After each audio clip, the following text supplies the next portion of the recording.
Olá, preciosíssimo povo de Deus, a graça e a paz da parte do Senhor. Nosso assunto de hoje é meditarmos sobre João 6:29. Como fazer a obra de Deus? Irmãos, estamos certos de que quanto mais interessamos em melhor entender o mistério do reino dos céus, mais estreitaremos nossa intimidade com o Senhor, não é? Então, ocorreu que, conforme João 6:29, os judeus perguntaram a Cristo, nosso Senhor, o que faremos para executar a obra de Deus?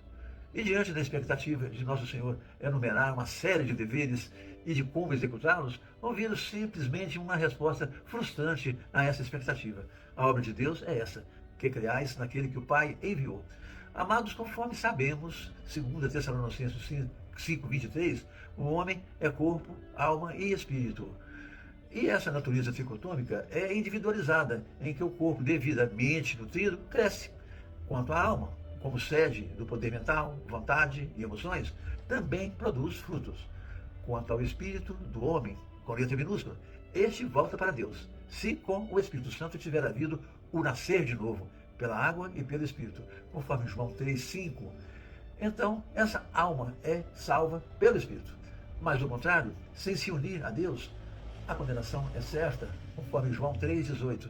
Amados, quanto ao Senhor dizer que a obra de Deus é crer naquele que o Pai enviou, ele quer dizer que não importa o que alguém tenha feito de bom aqui neste mundo, pois sem o nome inscrito no livro da vida, as obras não terão mérito algum para efeito de salvação.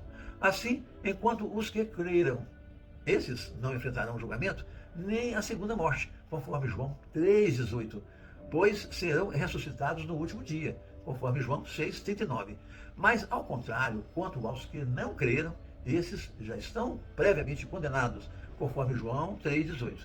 Pois se, julgando justificados por obras, comparecerão diante do trono branco, conforme Apocalipse 20, de 11 a 15, apenas para receberem a condenação ao lago de fogo, conforme o versículo 15.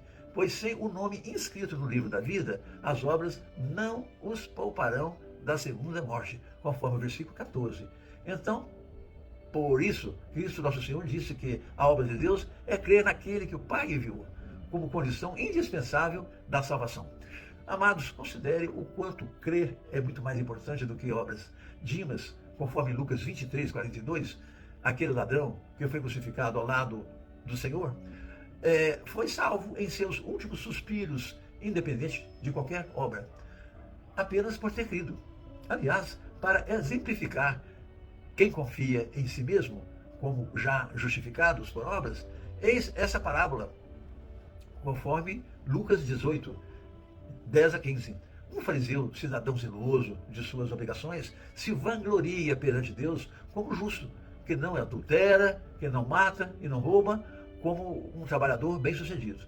Mas, do outro lado, alguém se dizendo indigno de sequer levantar os olhos para os céus, disse: ó Senhor, sê propício a mim, pois sou um pecador. Concluindo, o Senhor disse que o último se viu justificado perante Deus, enquanto ao que se vangloriou não teve qualquer reconhecimento, pois quem se exalta será humilhado, mas quem se humilha, esse será exaltado, conforme Mateus 23:12. Irmãos, para se fazer a obra de Deus, não pode ser obra como fruto unicamente da alma humana, pois isso por si só não estabelece vínculo espiritual com Deus. Os japoneses, por exemplo, budistas, lamentam que o dia só tenha 24 horas, pois se fosse 30 horas, trabalhariam muito mais.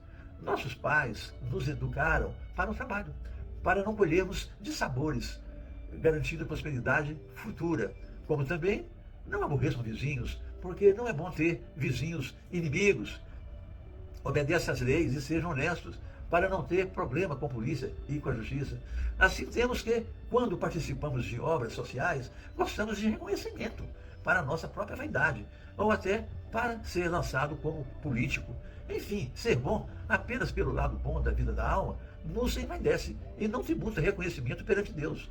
Irmãos, todavia, tudo isso não quer dizer que as obras não tenham sua importância.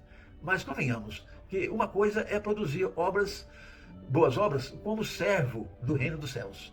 E outra coisa diferente é produzir boas obras por conveniências práticas e existenciais. Pois para você trabalhar para Deus, é preciso que Deus trabalhar em você primeiro. pois não trabalha para Deus quem não permite que Deus trabalhe nele, já que Deus não dá maior importância ao que você faz, mas sim àquilo que você é em relação a ele, pois é daí que decorre o que é chamado obra de Deus ou não. A que o Senhor resumiu como obra de Deus é crer naquele que o Pai viu. Pois quem trabalha para Deus, em seu íntimo, não trabalha para homens, mas para o reino dos céus, conforme Colossenses 3:23. Assim, se você perguntar a uma enfermeira o que você faz lá no hospital onde você trabalha, ela lhe responderá, segundo o lado bom de sua alma, chego na hora certa, cumpro o meu dever, fazendo tudo o que os médicos prescrevem, e assim sirvo os pacientes muito bem, e vou embora na hora certa. Mas se você perguntar a uma enfermeira a quem dela Deus trabalhou, ela responderá, penso que Deus me usa naquele lugar para apacentar sofredores, pois sou gratificado só por ajudar enfermos, acalmando aflitos e animando moribundos, e levando esperança e paz aos doentes. Amados, apliquem o mesmo raciocínio ao pedreiro, eletricista, empresário, motorista profissional, cabeleireiro, professor, policial e no servidor público. Assim, um trabalhador diria a outro, vamos relaxar hoje, pegar maneiro, pois o chefe não está mais aqui hoje. Então, diria aquele que trabalha para Deus, eu não posso, pois o meu chefe sempre está comigo. Isso conforme Mateus 28:20. E ademais, conforme aos Efésios 6:7, não sirva a homens, mas a Deus. Então é daí que decorre a obra de Deus. E não o que decorre do viver normal, segundo o lado bom da vida da alma humana, né?